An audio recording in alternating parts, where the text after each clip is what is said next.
Hi, welcome to A Tiny Life with Thor, where I explore the small, honest moments that make up who we are. Today's episode is a little different because I am going to talk about a part of my life that I don't often talk about, mainly because it's not as significant to my life anymore, and that is my dating history. We're going to be talking about the choices I made, the approaches I took, and the lessons I learned that turned me into the person I am today, especially when it comes to my personal relationship, and in this case, my marriage.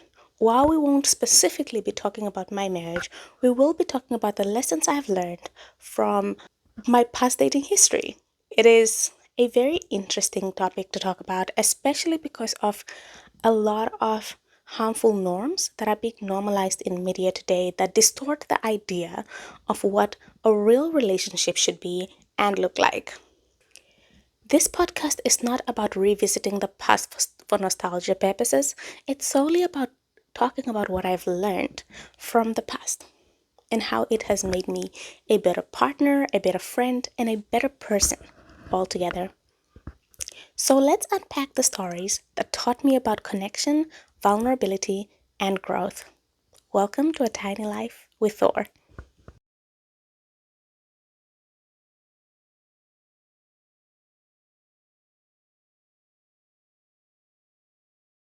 So today's episode format is a little different than usual. So instead of just talking into the camera, we're going to answer some specific questions which I think are going to be helpful in creating a better conversation and allowing for people to be more self reflective. The other reason is often I tend to ramble on, so I thought, what's the best way to have this conversation without getting carried away in smaller details that don't matter? And the best way I could come up with was a question and answer approach. So that is going to be the format for today's podcast.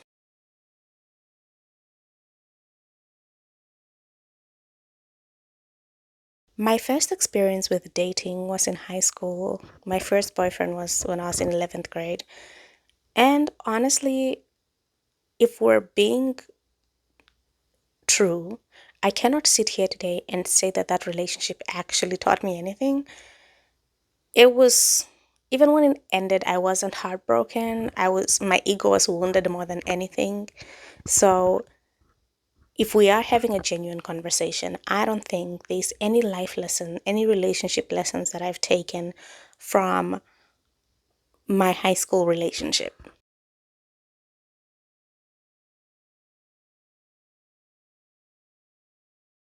When I'm dating somebody, I think the one thing that I was always looking for was someone who was genuinely kind to me. And even with my dating history, there's never been something physical that I was looking for because my exes did not have any similar physical traits. My priority was always just someone who is kind, someone who is good to me, and someone who's honest and caring and loving.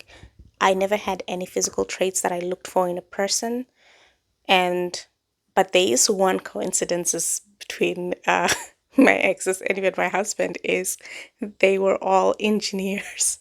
And this was never something I sought out. It was just a coincidence that I later recognized. I was like, oh my God, what are the odds? But I live in Florida. There are like a lot of people in the engineering field. So it's not that weird a coincidence.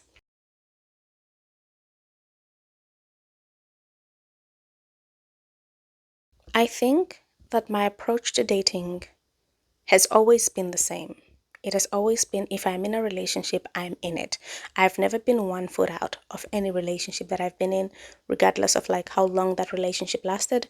I've always been in it. And I think that that is such an important approach to take is if you're choosing to go into a relationship with someone, be all in.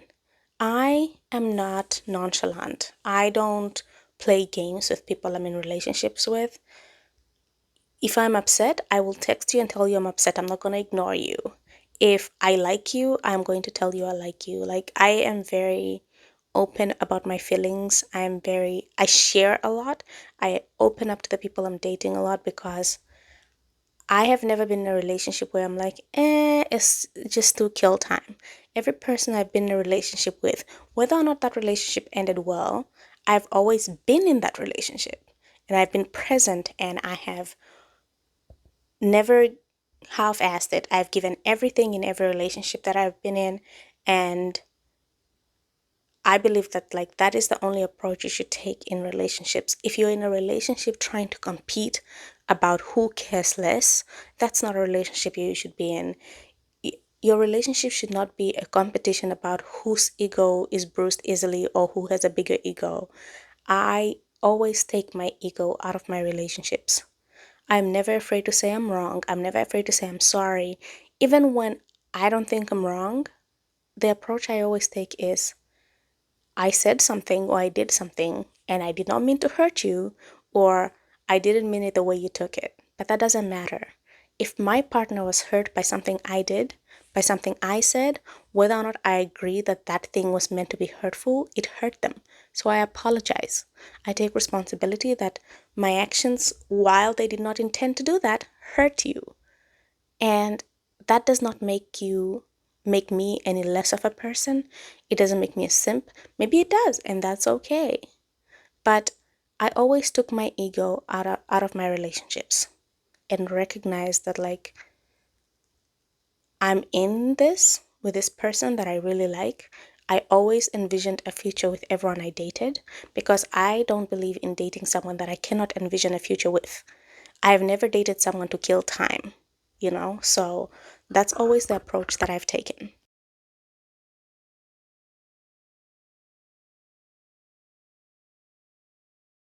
No. Again, because I don't think I was attracted to like one specific thing that would create a pattern in the people I was drawn to. I mean, the pattern is I genuinely did date very kind people, people that were really kind to me and that were really good to me, except the one guy. And so I guess that would be the pattern, is that the people I dated were really kind, they were really good people, and most of my relationships ended on decent terms. I don't have an ex who I'm like, I hope the devil puts his finger in your anus, you know? So, and I think that's a good thing, is that I was fortunate enough to have gone through life, gone through experiences with people that were genuinely good and caring human beings. And even luckier that I ended up with the best men that I've ever met. Okay.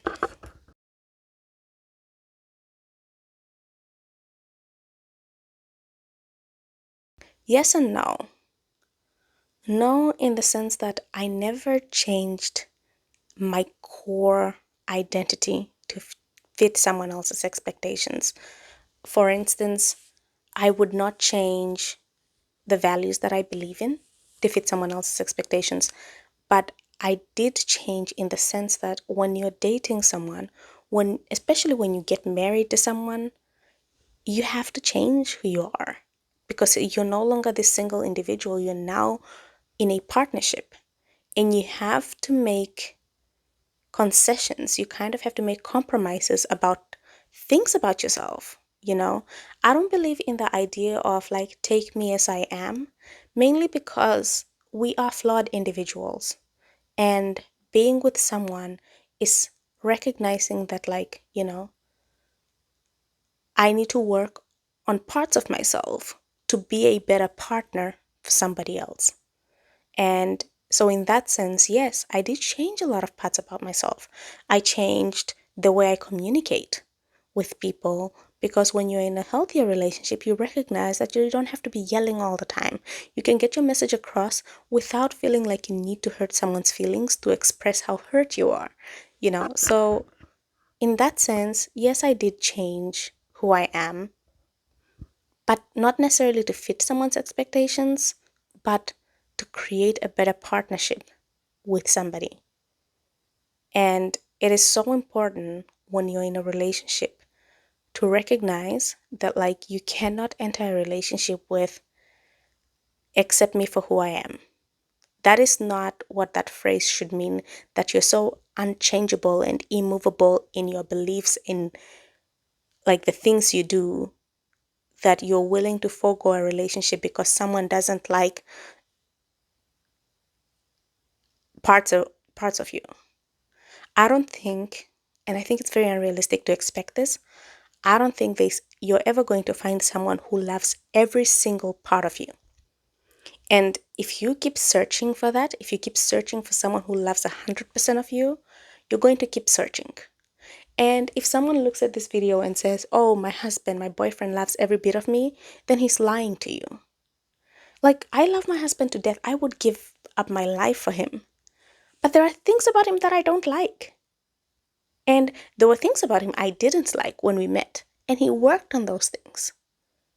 And that is such an important part of maintaining a healthy, functional relationship, is recognizing that, like, you have to change when you're with somebody. But changing doesn't mean you're giving up your identity. It just means you are expanding that identity.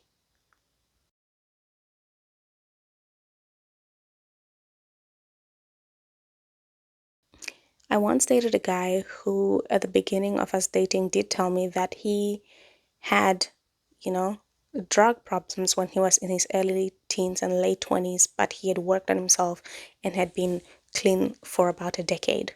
And I thought that was very commendable. We make bad choices when we're younger, and the most commendable thing is if you learn from it and you become a better person in your adulthood. And I commended him for that. And I don't know, like 2 months or so into our relationship, he ghosts me for like a week, does not respond to my messages, does not respond to my calls. And eventually, when he gets back to me, he tells me that he had relapsed. And I asked him why, and he said, "Oh, he was stressed out about work." I left him mainly because of two things. One, I had to learn that we need to let go of the notion that, like, Black women have to endure or like have to build up men that just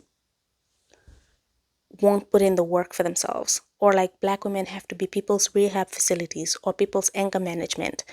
I cannot do that.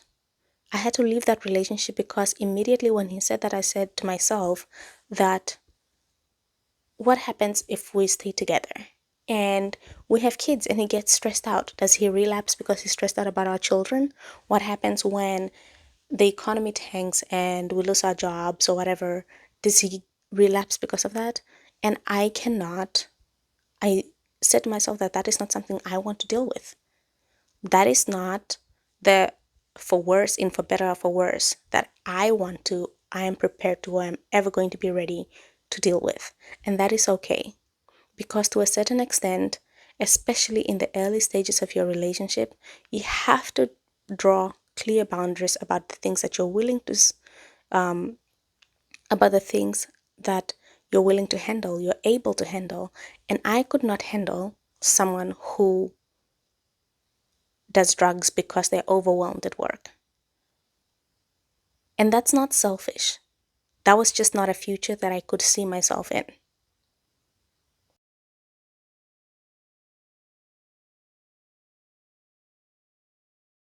I think it's a little bit of both, right?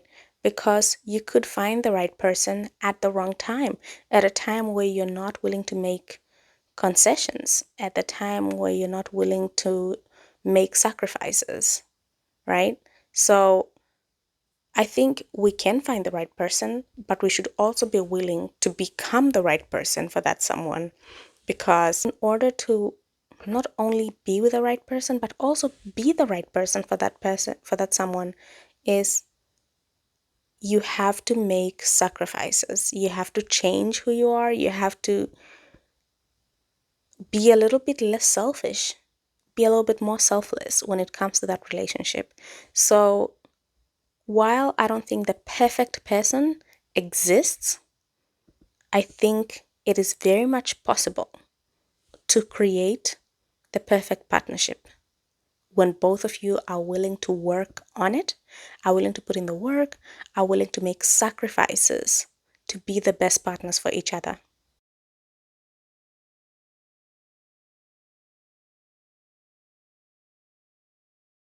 I have much stricter boundaries now, especially because I'm married. One is I do not entertain conversations that mock or make fun of my husband. I don't find it funny. If I don't engage in conversations where we're bonding over how horrible our husbands are or like how useless they are, that type of conversation just does not sit well with me. If I have an issue with my husband, I don't find it makes sense to go and vent about it to somebody else if I cannot talk to him about it. Like, if I cannot talk to my husband about an issue that I have with him, then something is wrong. If I'm more comfortable talking to other people and bad mouthing my husband to other people, something is something is seriously wrong in that relationship, and we have to sit down either by ourselves or with somebody else to talk it through. I do not engage in even joking conversations that badmouth my husband in any way. And if someone is telling me about like how their husband or their partner is like, oh my god, he's like the worst, I'm so frustrated with him. mm, I might be frustrated with my husband, but I will never say that to you, because the thing here is like the way you talk about your partner normalizes other people talking about him that way. And what I'm not going to do is normalize people talking about my husband in any sort of way that I don't like. So that is one of my very strict boundaries. We do not talk about my husband in any type of way. Like, you can badmouth your husband all you want. I'm not going to do that. And I'm not going to let you talk about my husband like he's one of your little friends.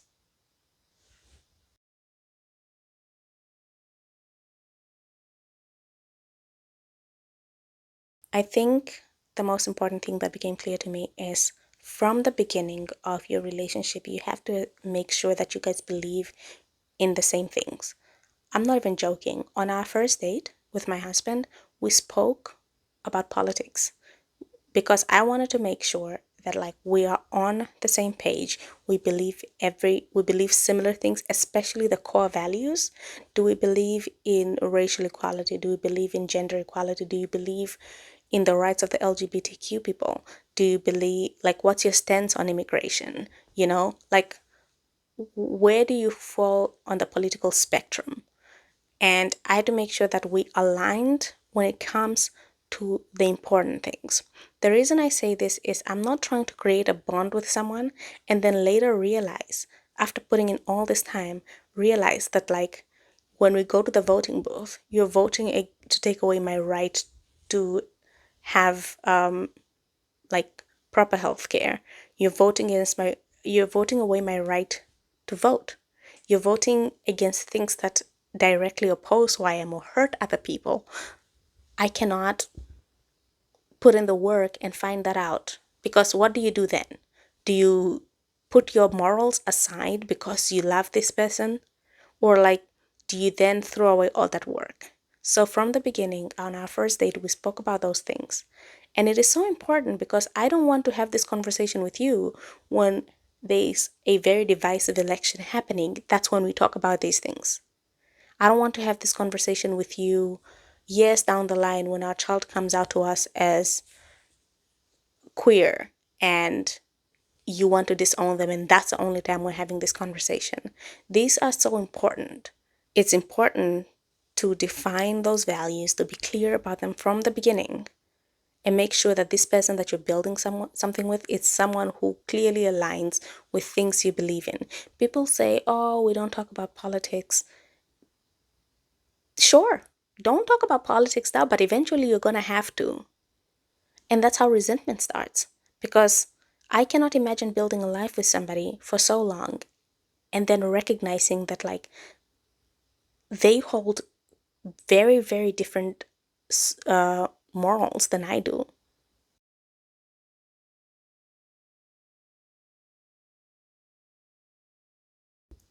If he wanted to, he would. If he wanted to, he would. I think is something that has killed so many relationships.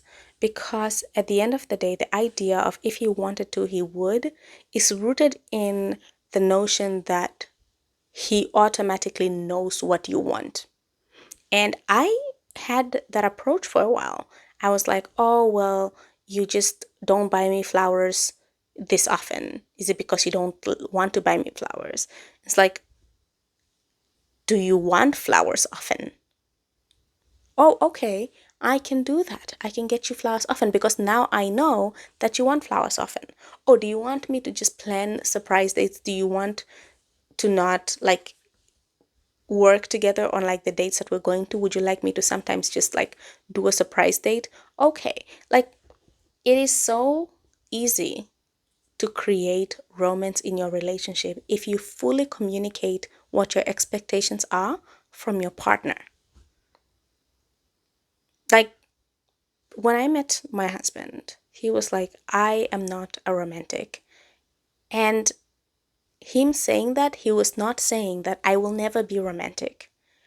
But I had to communicate with him that, like, this is what I like, this is what I would really appreciate, this is what something that makes me feel seen, something that makes me feel beautiful, something that makes me feel loved.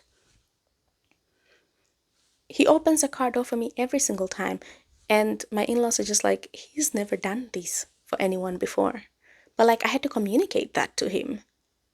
Another thing that I had to unlearn was, the idea of like your man being the only person that does all these romantic gestures all the time. And you have to kind of learn who your person is to be romantic enough. So, I know my husband doesn't really care for flowers, as in receiving them, because I have gotten him flowers several times and he's just like, you're so sweet. So I had to learn a few things about him. Like, for instance, if I go to Trader Joe's, I know he likes the peanut butter cups. And so every time I come back, I'll get like one bag of peanut butter cups. And he'll be like, oh my God, that is so sweet. And like, I know the little things to do for him that make him seen. So when I go to Publix, for instance, I'll go to the international aisle. They always have like snacks, like these little drinks from Japan, and he loves Japanese snacks. So I'll bring him like two of those, and he will feel so excited. And it's all these little things. Like I will wake up in the middle of the night before his birthday to go set up his room, make a surprise for him, set up all his gifts and everything. Or sometimes I'll go in his office and I'm like, hey, babe, I'm going to reset your office this weekend. I'm going to like take everything out, clean it, straighten it out, you know. And it's all these little things that we should all be willing to also do, all these romantic gestures that we should be willing to also do for our people, and not only be like, if he wanted to, he would. Because if you wanted to, you would too. Now, this might be like, oh my God, it's such a pick me. No, it's not. Calm down. Like be in a functional relationship that you recognize that like this is not actual pick me conversations. This is actual like functional healthy relationship conversations. Okay? Being a simp for your man is not a pick me.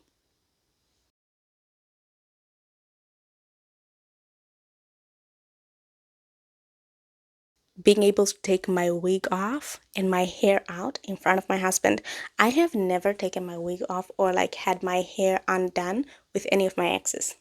I've never felt comfortable. But with my husband, girl, I just be pulling my wig off in the car after we come back from a date because I'm like, I have a headache. And he thinks it's so hilarious. And like, that is such a relief for me. I remember the first time I took my wig off, he was like, oh, do you want a scalp massage? I didn't ask him, by the way. Like, we were at my apartment, I took my wig off. I don't even think I thought about it, but I took it off and he was like, oh, you want a scalp massage?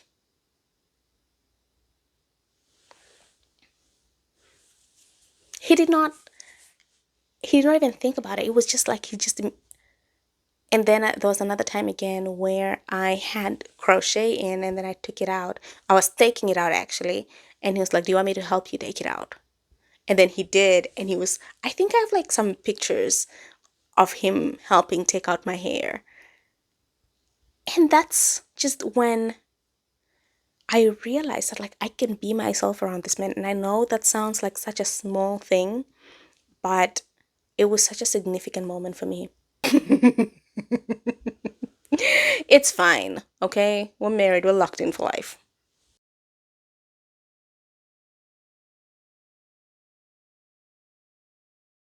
Your husband is in Orlando, Florida, but also that you are genuinely so beautiful and so worthy. I think I did struggle because I was a very late bloomer. So I struggled with like my self image and thinking that I was beautiful. And so if I could genuinely give my younger self advice, is that you are a hot girl. You got a fine ass, you got a fine face, you have an amazing personality, you're smart, you're so much, you're worthy, okay? And dump that guy who called your friend a bitch at a club. Oh my God, babes. You still went out with him after that. Jesus Christ. Wow, those were dark times. You'll be okay though, because one day you will leave your home country, go to Orlando, Florida, and meet your husband. Okay. Dating isn't just about finding someone, it's about finding yourself, your edges, your inner voice, sometimes in the company of others, and sometimes in the silence that follows. Thank you so much for spending this time with me and talking about this. And I hope that if you could relate to this discussion in any way, please leave a comment. Tell me about any of the answers you have to the questions we addressed. Tell me about your past relationship or dating experiences, ones that we'll look at, shake our heads, laugh, or cry about. Take care of your tiny life and the tiny hearts it holds. Thank you. Goodbye.